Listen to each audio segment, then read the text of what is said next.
महोदय, राज्य में भूमि का दाखिल खारिज हेतु बिहार भूमि दाखिल खारिज यथा संशोधित अधिनियम 2011 बिहार अधिनियम 23/2011 प्रवृत्त है। उक्त अधिनियम के प्रभावी कार्यान्वयन हेतु बिहार भूमि दाखिल खारिज नियमावली 2012 अधिसूचित है। अभी 2-3 बातें सदन में आई।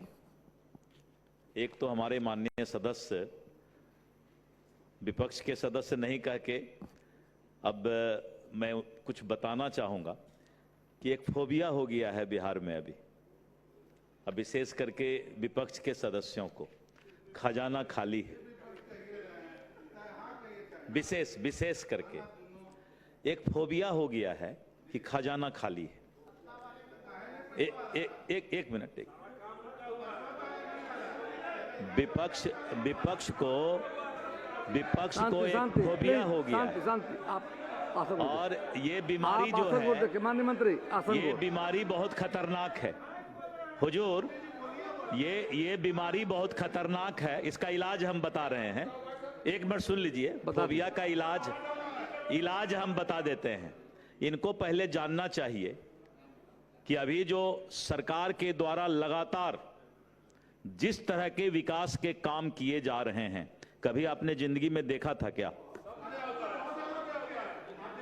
पूर्णिया कभी सोचे थे क्या? सोचे थे क्या बिना अनुमति के कि बिहार का विकास इस तरह से दौड़ेगा? कभी आपने सोचा था बिना अनुमति के चरवाहा विद्यालय से और बिहार को दुर्गति की ओर ले जाने का काम आप लोगों ने किया? आज आप लोगों को तो कैसे, माननीय मंत्री, कोई औचित्य नहीं है कुछ बोलने का। आप आसन को देखिए, आप इधर देखिए थोड़ा प्लीज बैठे रहिए, बैठे मत बोलिए। राहुल जी बैठ कर मत बोलिए, बैठ कर मत बोलिए। एक लोक कल्याणकारी राज्य है। राज्य की आवश्यकताओं की पूर्ति हेतु राजस्व की वृद्धि आवश्यक है। अब माननीय अख्तरुल इमान साहब ने कहा कि गरीब 200 रुपया कहां से देगा? गरीब जमीन नहीं खरीदता है। एक मिनट सुन लिया जाए। गरीब को जमीन, भूमिहीन को बिहार सरकार 3 डिसमिल जमीन देती है, जिसका किसी तरह का कोई बासगित पर्चा का म्यूटेशन नहीं होता है। आप और दूसरा ये कि जो आदमी लाखों रुपया, करोड़ों रुपया लगा करके जमीन खरीदता है, वो 200 रुपया देके अपना दाखिल खारिज नहीं करा सकता है।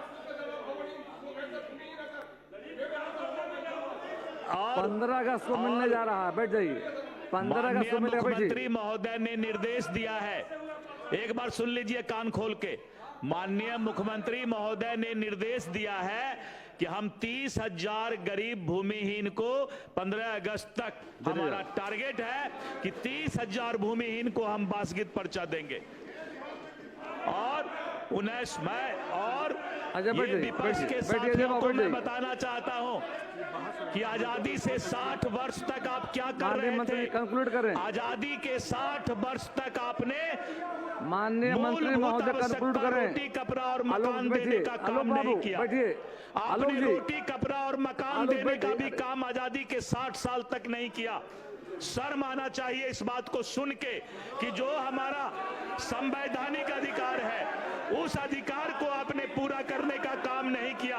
और आज जब सम्राट चौधरी जी के नेतृत्व में रोटी, कपड़ा, मकान, स्वास्थ्य, शिक्षा देने का काम किया जा रहा है, तब आप लोगों को फोबिया का रोगी शांति बनाए रखें। प्लीज बैठ जाइए। महोदय, कंक्लूड करो। अंत में मैं, आप आसन को देखिए। इस विधेयक का मुख्य उद्देश्य है और इसे अधिनियमित कराना ही इस विधेयक का मुख्य अभिष्ट है। अतः अनुरोध करता हूं कि इसे पारित किया जाए।